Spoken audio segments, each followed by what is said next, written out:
Harihi Om.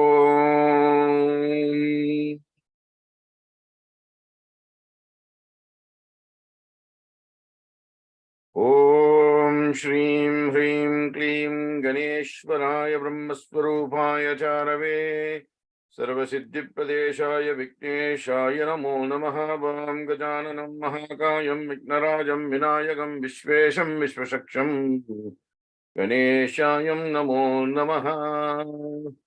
Om Guru Brahma Guru Vishnu Guru Devo Maheshwaraha Guru Sakshat Parabrahma Tasmai Shri Gurave Namaha Gurave Sarva Lokanam Visajeva Varoginaha Nidaye Sarva Vidyanam Sri Dakshina Murtaye Namaha. Harihi Om Tat Sat Sri Sarveshwararpanamastu. Yogena Chittasya Padena Vacham Malam Sarirasya Cha Vaidyakenaha Yopakarotam Pravaramunina Pathanjalim Pranjaliranatosmi Abahu Purushakaram Shankchakrasidharinam Sahasrasirsham Shvetam Pranamami Pathanjalim. Harihi Om Tat Sat Sri Yogishwarayarpanamastu. Anyada Sharanam. Sai Ram, welcome to week 13. We have looked at almost 155 verses so far, and we have 196 verses, which is divided into 4 books. We're still on the third books, with about 6 more verses to go through. And then we'll be transcending into book 4, which is Kaivalya Pada. So let us continue. Now, in verse 49 of book 3, Patanjali is saying, Tatha manojavitvam vikkarana bhava pradhanaya jayacha. Tatha manojavitvam vikarana bhava pradhana jayacha. So tatha means that which happens subsequently. Manojavitvam means the 2 words, mana and javitvam, right? Mana is, of course, manas, as you know, is mind. Javitvam means how fast it turns, swiftness, if you like. Vikarana bhava. Vikarana bhava has 3 syllables. Vi means parting, or, going separate ways. Karana means karana, that which makes it happen. Bhava. Bhava means your mental, emotional energy, your thoughts, your feeling. Pradhana means the main, the subject matter. Jaya is, of course, conquest. Cha means end. So basically in this verse, he's saying, once you've done I'm of course going back to week 12, the last verse from week 12, right? He said, once you have done that, there is a conquest over the influence of the subject matter and over the parting away of the dispersion of the thoughts with the swiftness of the mind. Over a period of time, you acquire certain swiftness where something suddenly comes and you have the power to cut it off. Something suddenly comes, you have the power to cut it off. Now, for example, if you're sitting in dhyana, right? Whatever the pose, Padmasana pose, Asana Padmasana pose, whatever the pose may be. And suddenly, you are in meditation and you're thinking, did I lock my house door, right? And then your thoughts move from the dhyana, consciousness to the house safety, home safety consciousness.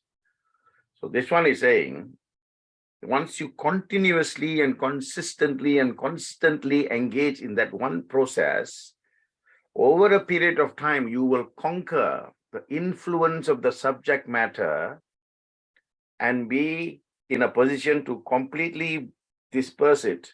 It comes, you can disperse it. It comes to you, it can disperse it with the required swiftness of the mind. Until then, the mind will say, okay, dhyana, okay, home safety, okay, what are you going to wear tomorrow for that party? So it will continuously be changing. So he says, this you can only attain after a long practice of dharana, right? Remember I said this samyama, these last 3 stages or the last 2 stages, if done well, extremely focused over a period of sustained practice, and then result is samadhi. Samahadi, where you have come to a stage where you've gone back to pre-existential stages of consciousness. So he's saying, even though you think you've mastered dharana, sometimes the thoughts will come. Even at an advanced stage or a super advanced stage, sometimes yogis can get distracted.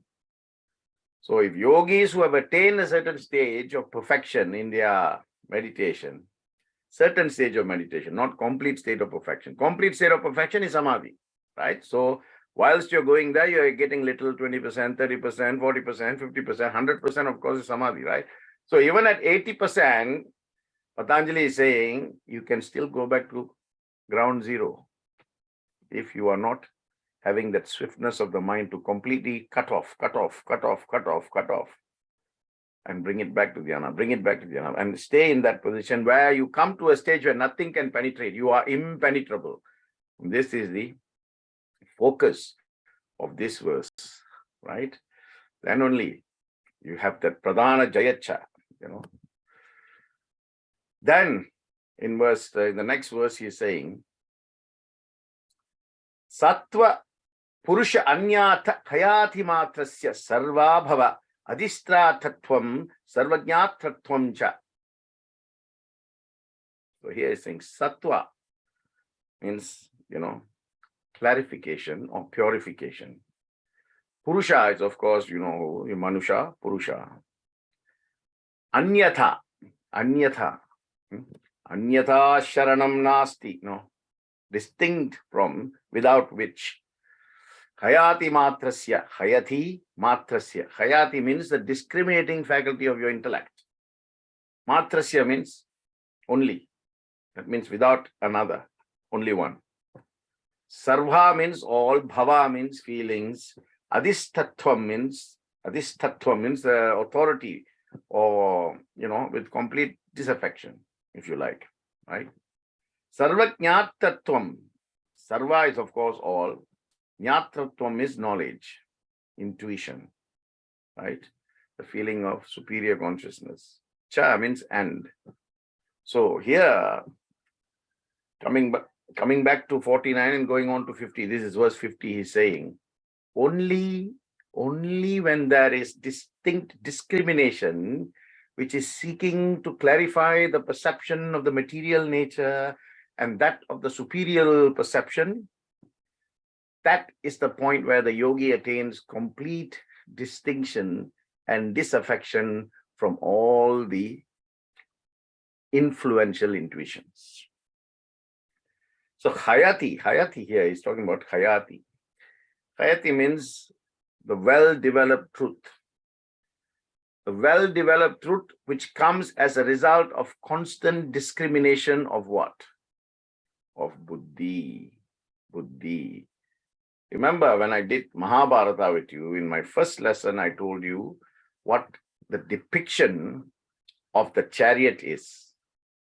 With Krishna there holding the reins, Arjuna in a state of complete delusion or confusion, the chariot, 5 horses, the Pandava with the Pandava army on one side, Mahabharata army on one side, a little pathway at the end of which there is a horizon, white skies, and of course animals strewn all across.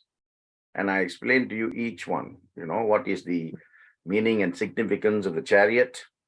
What is the meaning and significance of the four wheels? What is the representation or significance of Arjuna? And I said he is the mind.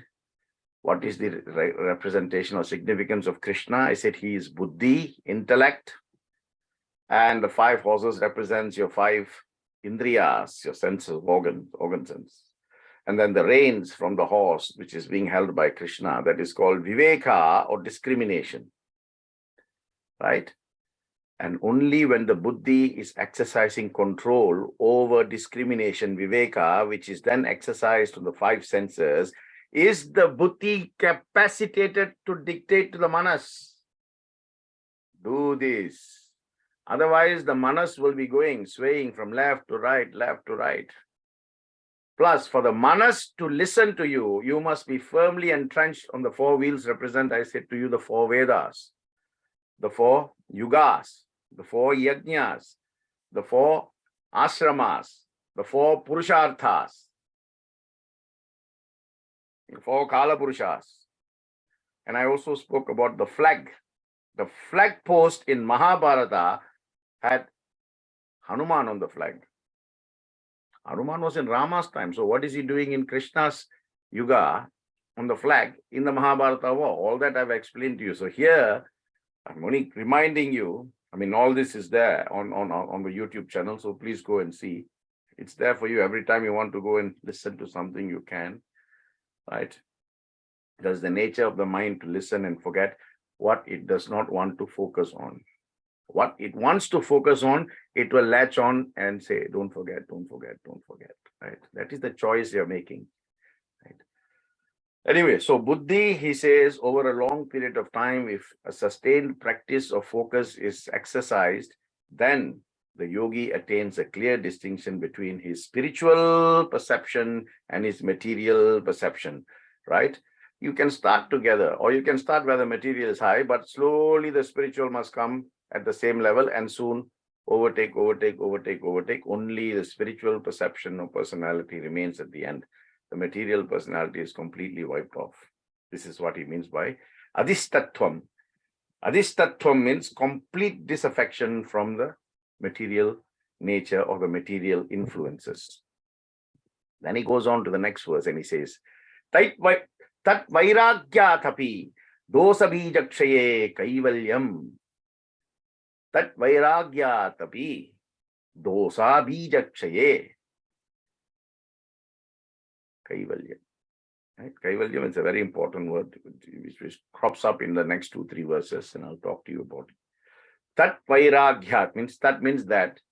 Vairagyat means, determination or a lack of interest in something so that you gain something else. It's a simple thing. If you want to gain something, you must give up something. If you don't want to give up something, then you can't gain something, right? So you're holding a very tasty apple in your hand. And you go to a guru and he's saying, throw that apple away and I will give you 2 laddus, right? So the choice is clearly yours. If you want that apple, you cannot also have the 2 laddus. If you want the 2 laddus, then you cannot have any affection to the apple that is already in your grasp, in your power, in your custody, in your possession. You have to get rid of that so that the hand is empty, then the laddu can come. In the same way, what is meaning here is the mind. Empty your mind before you go and seek spiritual perfection. You cannot go with a mind full of material consequences seeking spiritual perception. You won't get it. So here he's saying, Tat vairagyat api dosa bijakshaye. Bija means, seed, right? Bijakshaye means elimination. Bijakshaye, elimination of the seed. Kaivalyam means complete disassociation from ignorance. Kaivalyam, right? One meaning. Because, words can have many meanings. So what he's saying in verse 51 is, only when you develop a lack of interest, that means you are focusing on discrimination. Discrimination, of course, it always does what is right, what is dharmic, right? Because what is right and what is wrong can change from people to people, time to time, perception to perception. But what is dharmic will always be dharmic. when you eliminate that cause of confusion, then you absolutely isolate yourself from your lower material self to your higher spiritual self. This lower material self will never leave you because it is part and parcel of you. Every time you try and go one, it will go two up and push you down. Every time you go one up, it will try and pull you down like a magnetic pull. So only by completely using your powers of discrimination, he's saying you're clarifying the mundane energy between the two. And at some point, there is a clear void between your lower material self and your higher spiritual self. And when you see that higher spiritual self, that is the stage of Kaivalya. Kaivalya, right? Beautifully explained here. He says, Tat vairagya tapi dosa bijakshaye Kaivalyam. Then he goes on to say, Sthani upani mantrane sangasmayakaranam purananista prasangat. Sthani means person, from the place where a yogi, remember 1 or 2 sessions before I said, when you come to that stage, right, you will meet someone who will be sent to collect you. That is the next stage already. Just that little push. Someone will come and get you, right? So Sthani means you already reached the place where this person is going to come and pick you. You're the yogi. You've reached that advanced stage, right? And going to go into samadhi. This is when that energy, that force will come to you, right?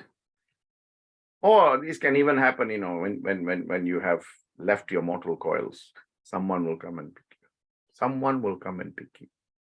100%.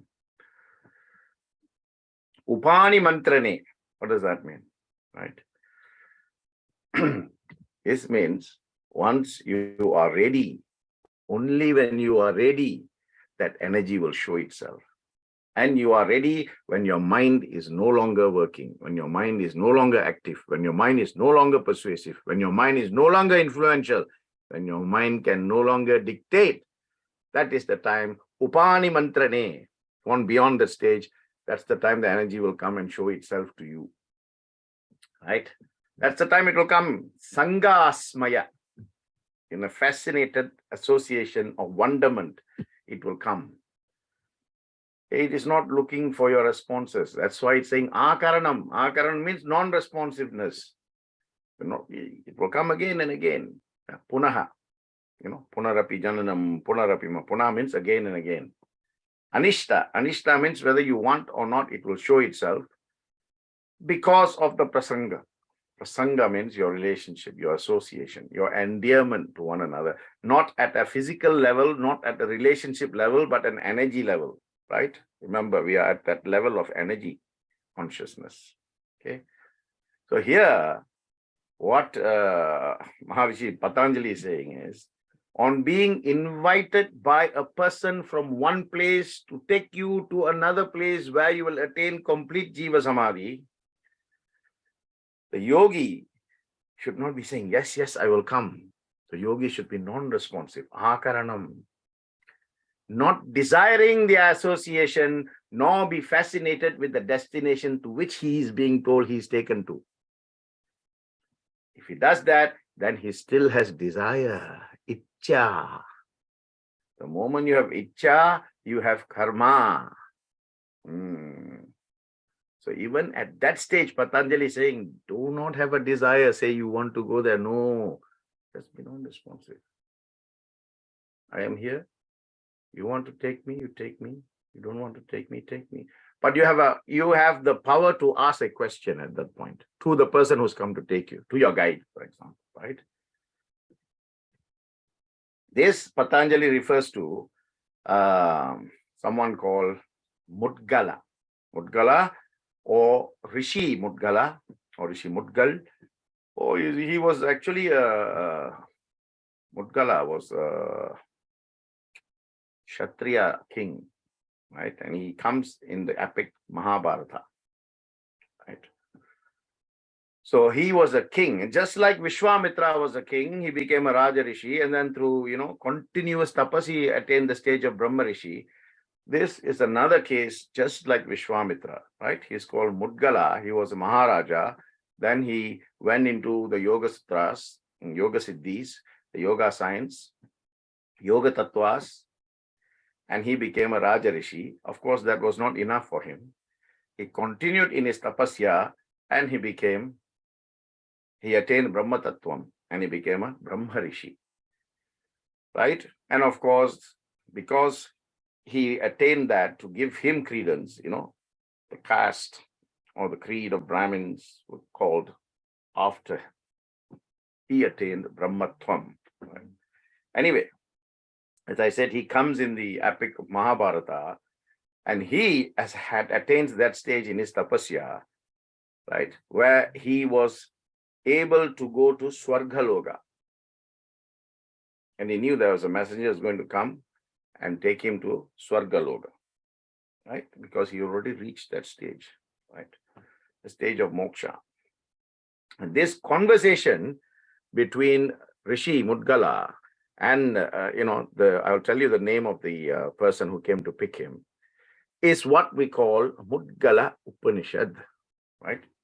It's a Upanishad. That means a lesser or a smaller version or smaller extent of the Upanishad. I covered the 15 Upanishads.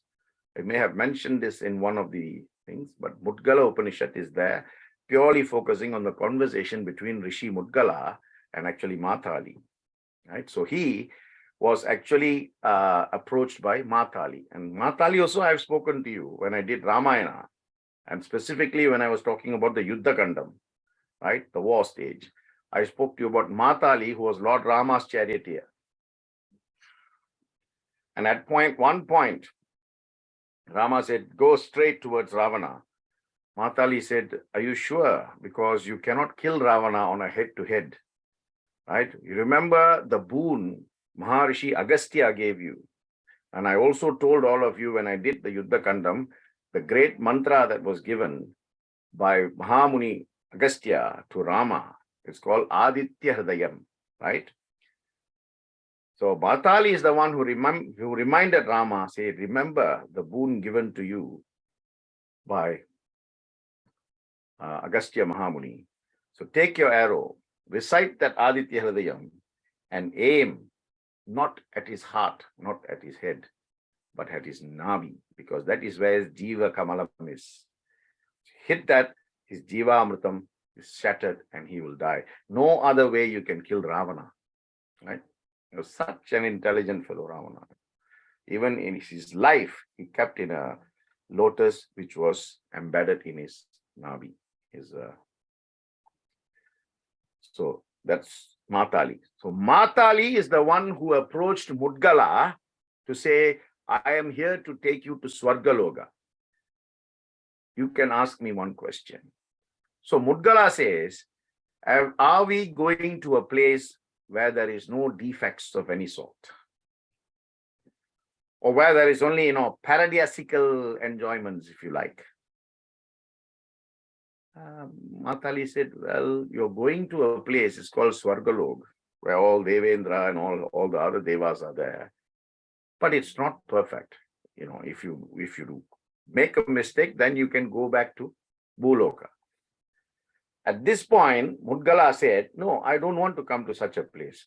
I would rather continue my austerities and be devoid of all these unwanted features of existence, this anista. He said, I'd rather be in a stage of anista and serve the people being in this stage of moksha.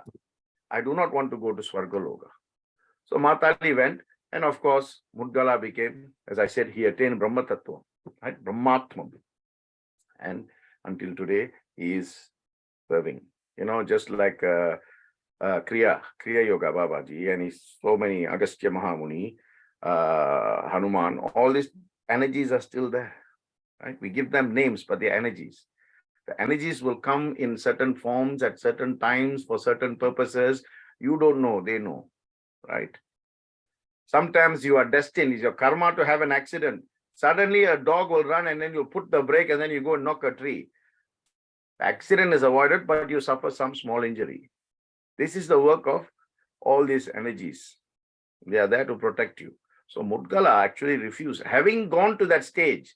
So Patanjali is saying you can still go to the stage and go another place and still come back because of your subtle desires. Subtle.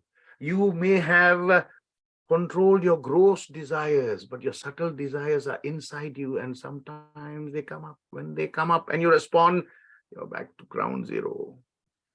Fantastic. He says, be like Mudgala. Don't be like others. And he's going in the next one, he's saying, Shana tat kramayo samyamat vivekajam jnanam. Shana means shanam, that moment, time. Yeah. Tat means that. Kramayo means consequential, right? Sequential. Samyamat means, the coming together of the three. Continuous, effortless linkage, as I said before. Vivekajam, the distinction caused by subtle discrimination. Viveka jam. Viveka ajam, like that, right? Viveka ajam means the distinction caused by the subtle discrimination. When you practice discrimination continuously, at one point you master it to the point of perfection where you don't even have to think that it will come and work for you. It will come and work for you. 100%. It will work for you. That is jnanam, he's saying. Shanatat kramayo samyamat vivekajam jnanam. At the end of continuous practice of vivekam, you get jnanam. That is what he's saying. Every word has a meaning, and that meaning, when construed in context, will tell you the knowledge that you will get at the end of it. Viveka, of course, I told you what is Viveka. Like I just said to you earlier, referring to the 5 reins that holds the horses, and which is in the hands of Krishna. And I said Krishna is the buddhi. So your buddhi, intellect, has got a quality called discrimination that can control the senses. Only when the buddhi or intellect controls the senses through the exercise of discrimination can it control the mind. Otherwise, forget it. Like I always say, it's like what Shankara said, the mind is like a drunk monkey, not just a monkey. A monkey, of course, just jumps around. A drunk monkey, you can imagine. A drunk monkey bitten by a Scorpio and possessed by the devil. That is your mind. So he's saying, exercise viveka, viveka jnanam. And then he's saying, jati lakshana dhesai anyatha anavachade tulyayo tada pratipati. Jati means type, or your genes, your genus, category, if you like. Lakshana means your individual characteristic. Desha means location, desham. Anyatha means there isn't one in the same. Anavachade, which is resulting from. Anavachade means it hasn't got like a defined concept. Tulyayo means of 2 types. Tatha, therefore. Pratipatti means what you see, what you perceive, what you visualize. So here he's saying in this verse, subsequently, the yogi has perception of 2 similar realities. Now, when you get 2 similar realities, the point is you may get confused. He says even yogis will get this.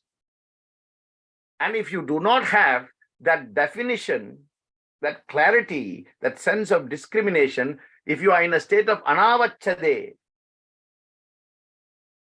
when you see these tulyayo, 2 similar types, then your perception gets clouded because you will lose sight of your lower self and your higher self, and you will not attain kaivalya.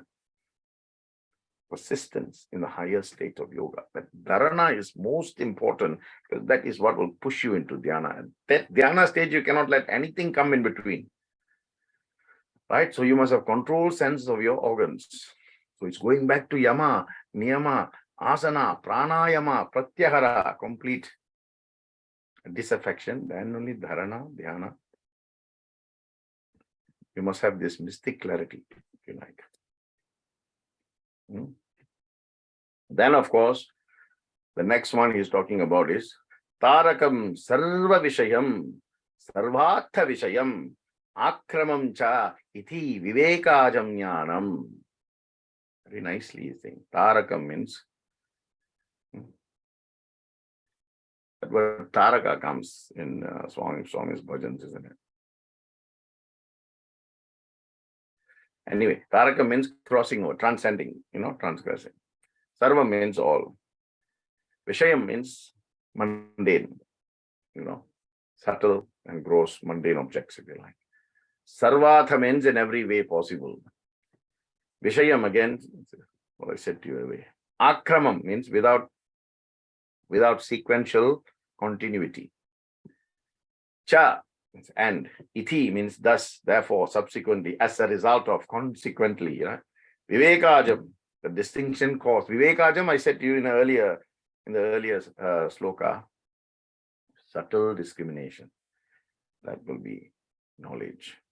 So he's saying, once you see these two perceptions, the distinction caused by the subtle discrimination, right, which can overtake the gross mundane objects in all the ways they present, will take the yogi to a different sequential perception rather than pulling him down to the material prakritik. This is called mind resilience. But mind resilience can only be developed to continuous beating of the mind. The hardest iron can only be bent on heat, severe heat. You can bend it to any shape. So the heat there is discrimination. Your mind there is the iron. Continuously beat it with discrimination and you can bend it to any shape you want. When you have bent it to the shape you want, that is called mind resilience. Fantastic. Then he goes on to talk about Sattva Purushashayo Shuddhi Samye Kaivalyam Iti. Sattva, Sattvic, pure, intelligent energy. Purushayaho means the spirit of Purusha. Suddhi is cleanliness or purification. Samye means equal, there's no difference.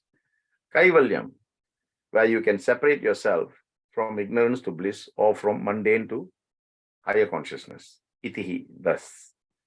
When there is equal purity between the intelligent energy and the spiritual energy, then there is total separation from the mundane energy.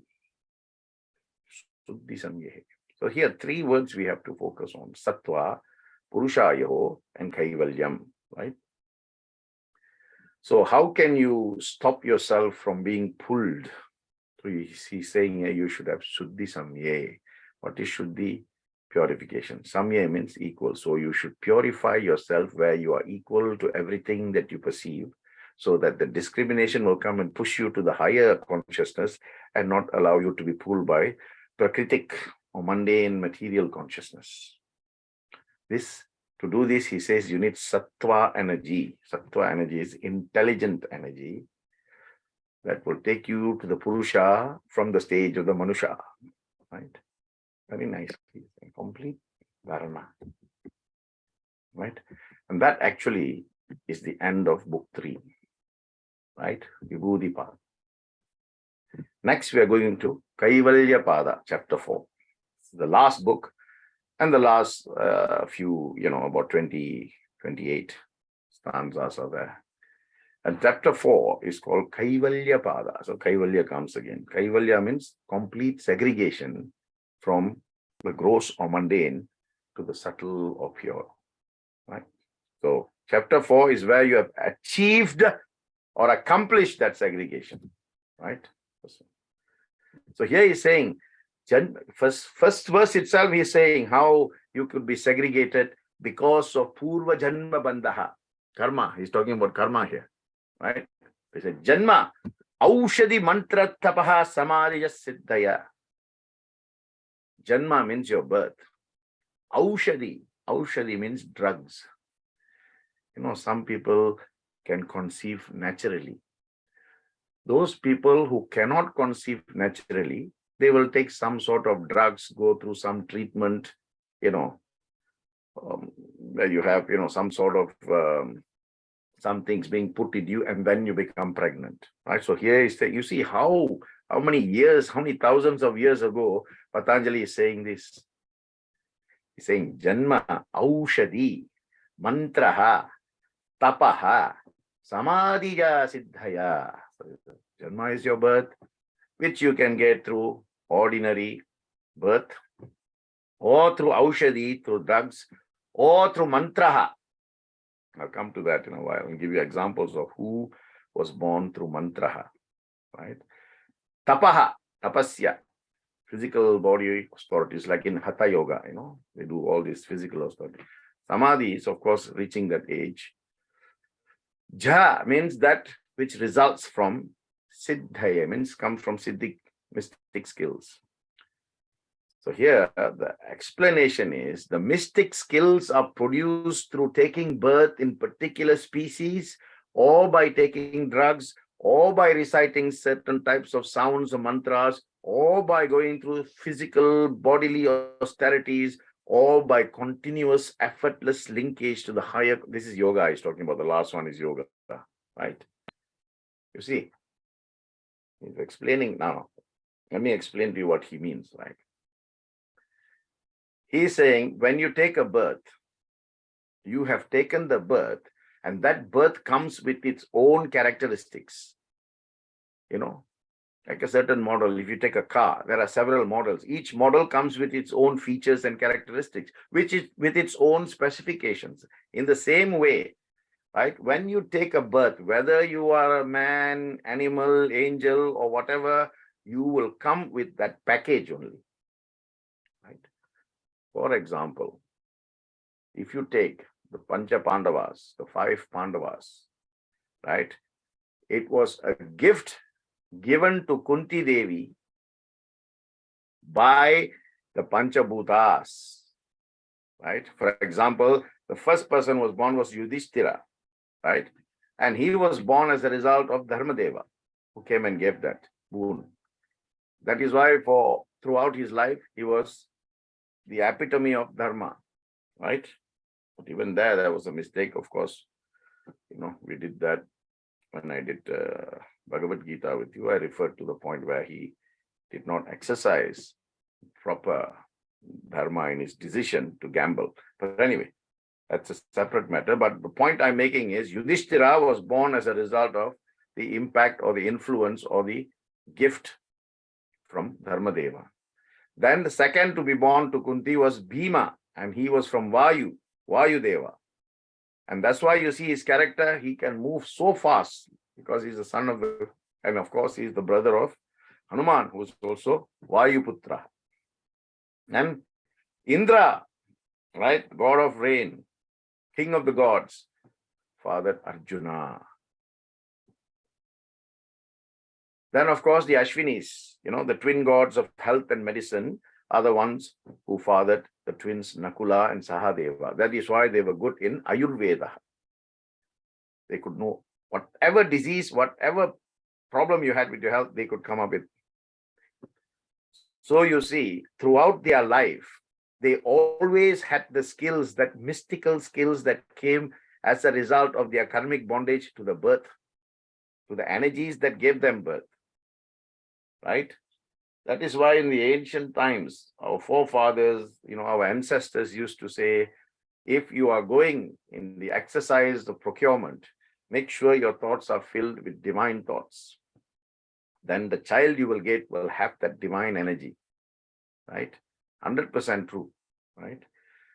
Here also karma played its role, you see, with the Pancha Pandavas, karma came. And as a result of Dharmadeva, Yudhishthira, Vayu, Bhima, Indra, Arjuna, Ashwinis, Nakula and Sahadeva, Pancha Pandavas.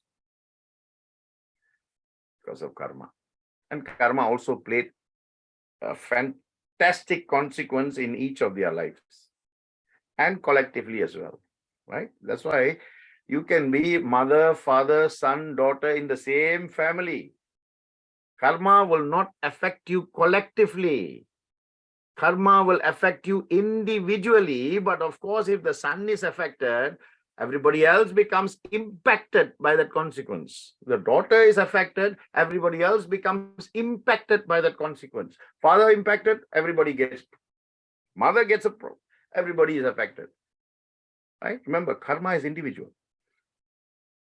So sometimes you hear people, oh, my family has got bad karma. No, no, no. You have got bad karma. Everyone in your family has got some karma. That's why they are born. Right? So you have to balance that. So here he's saying, Janma Aushadi, Mantraha, Tapaha, Samadhija Siddhaya. If you want to attain, go to the final stage, then either you must come with your Janma as a result of Aushadi or your drugs, then you have to go in a certain way. Mantra, you have to go in a certain way. By the same token, if you look at Mahabharata, how were the Kauravas born? Kauravas were not natural birth. It was Aushadi, different types of drugs, mantra. Veda Vyasa created 100 eggs, and they were there for 100 days. And they have the 100 Kauravas. Right? So it's fantastic. I mean, the connection between the reality of what he is saying to the reality of what has happened, there is not 1 ounce of dilution in the facts.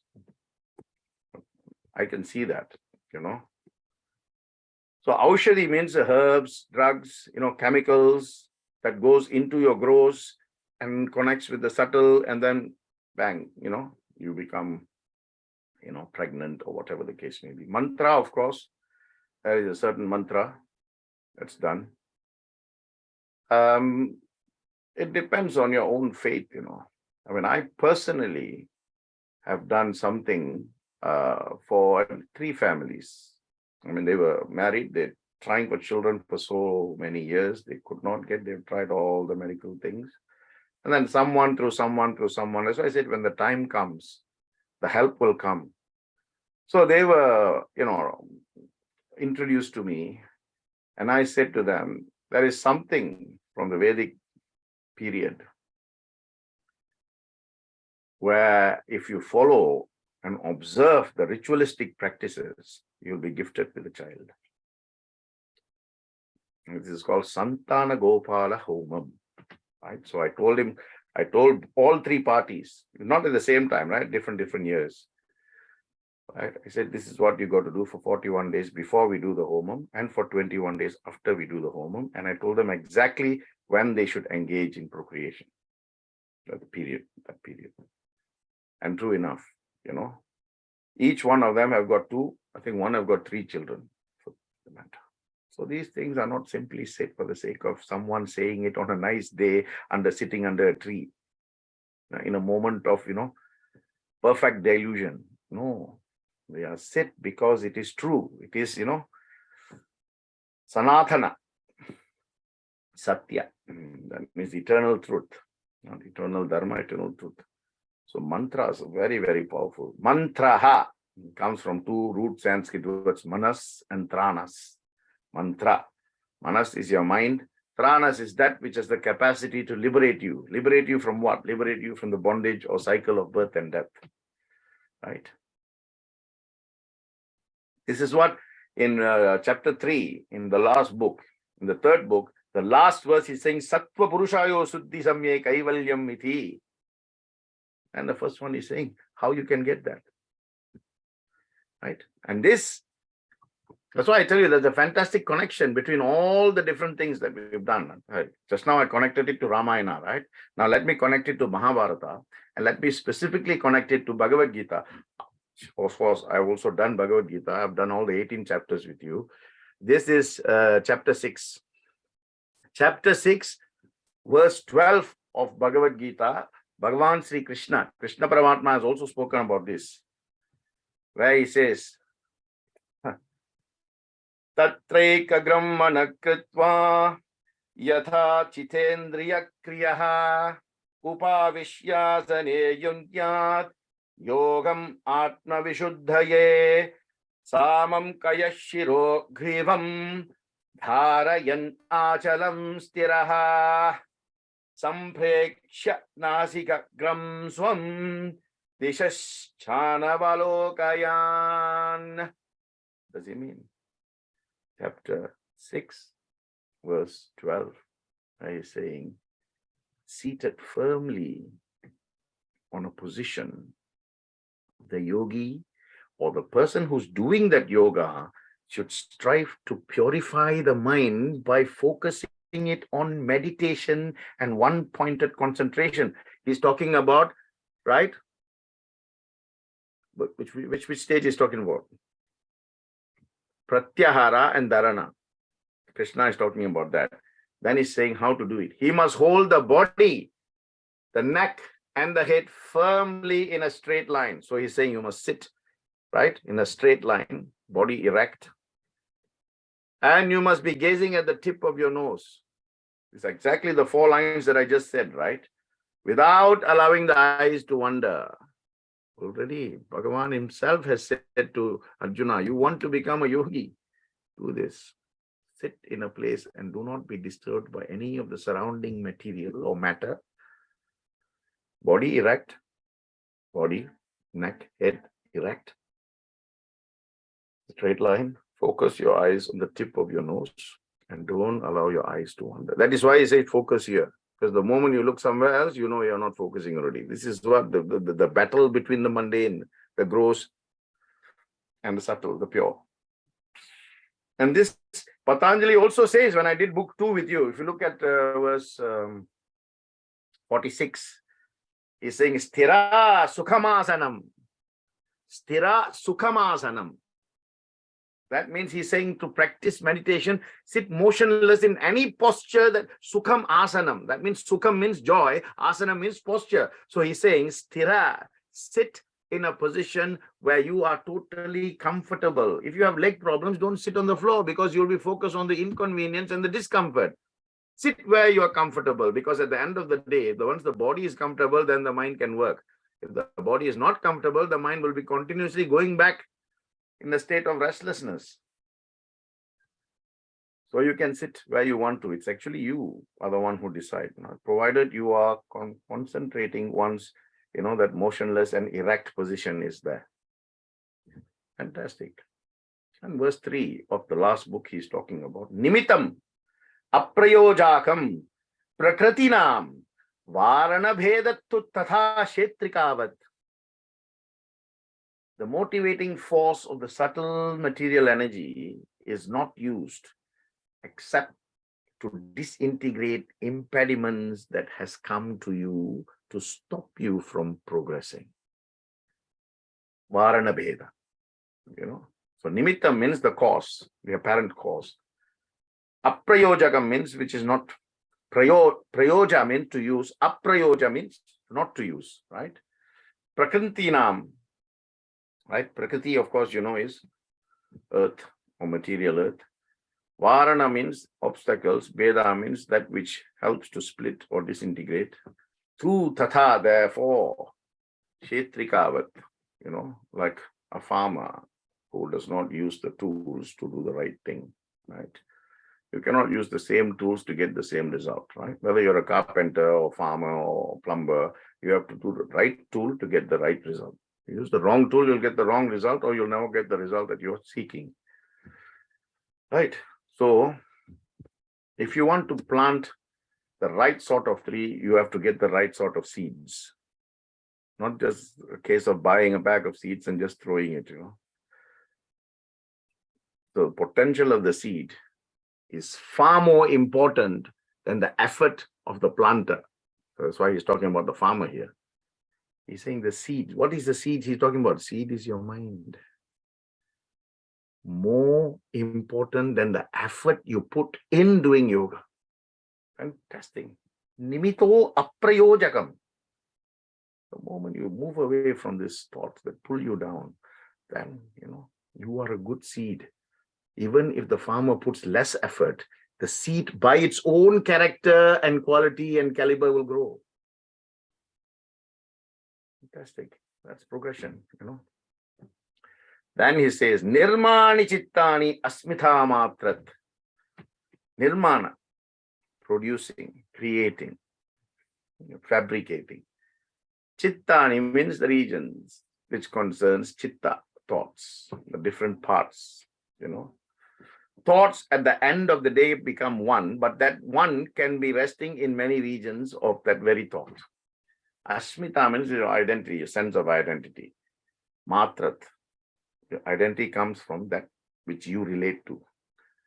So here is telling the formation of the regions within which your thoughts operate arise only from your own sense of identity, which is developed in relation to those thoughts.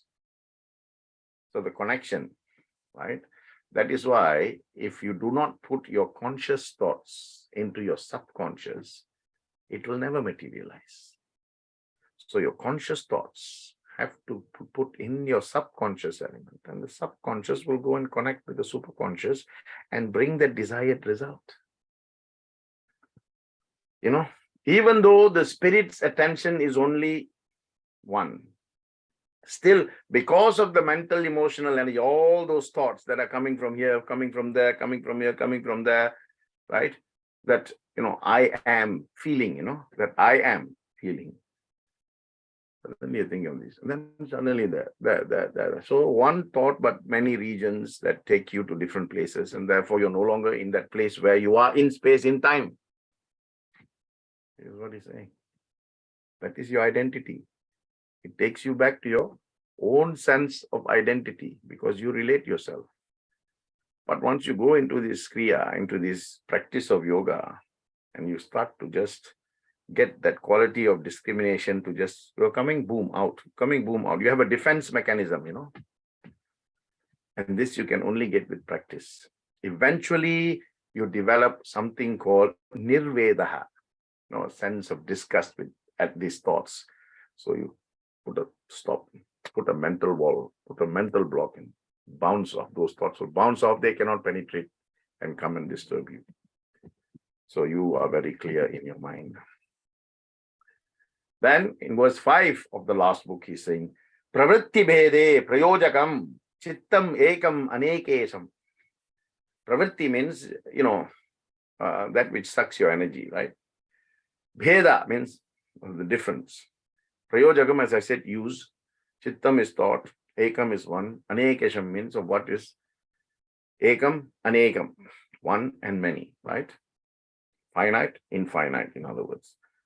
So here he's saying the one mental emotional energy is that which is very much used in a numberless ways of dispersing that energy. So instead of focusing that energy on one pointed focus, one pointed concentration, one pointed direction, one pointed devotion, the thought is being sucked by different energies. So much so you may be sitting with your eyes closed, but your mind is completely open. Mind must be close to everything that is surrounding you and only open to the eye of the mind, the third eye. That's why one chakra is here, Ajna chakra, right? Innumerable impulsive operations will happen in the mind. Innumerable impulsive operations will happen in the mind. Learn to control them. Kick off. Then you can. Tatra dhyanajam anashayam. Tatra dhyanajayam anasayam. Tatra means in that case, dhyanajam, produced by the effortless linkage that you want to go to the higher reality. Anasayam means, anasayam means emotion. Anasayam means without harmful emotions.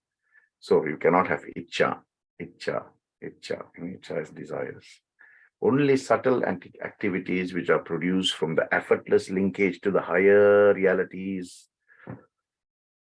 are without harmful emotions. Anything else, anything less is always got harmful emotions that will pull you back and bring you back and bring you back. Akshayam is the feeling, seat of feelings. And it's right, all the thoughts will come and sit there. Unless you keep the seat free and just as a lotus, say, nothing can sit on this except, moksha jnanam. Then yes, you're looking at continuing the journey in the right way, in the right sense. And that is the first 6 verses of the Kaivalya Pada, the 4th book, which is talking about segregation, right? We will stop there. Next week is the penultimate week, week 14. And then I will finish everything in week 15. I will do the last 14 verses, and I will also do the summary at the same time. Okay. Anyada sharanam nasti tvameva sharanam mamaha tasmat karunya bhavena raksha raksha maheshwaraha. Hari Om Tat Sat.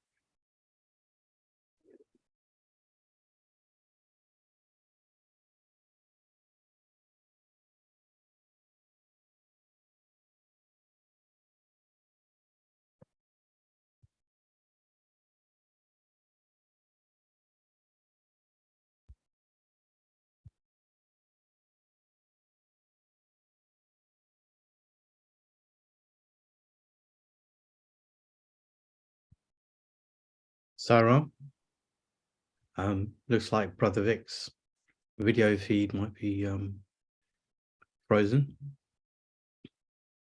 Let me just see if I can get him back.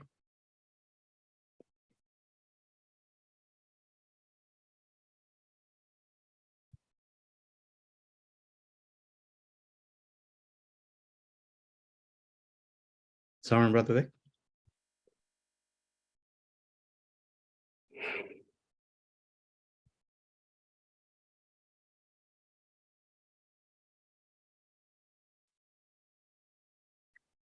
Sai Ram. Sai Ram.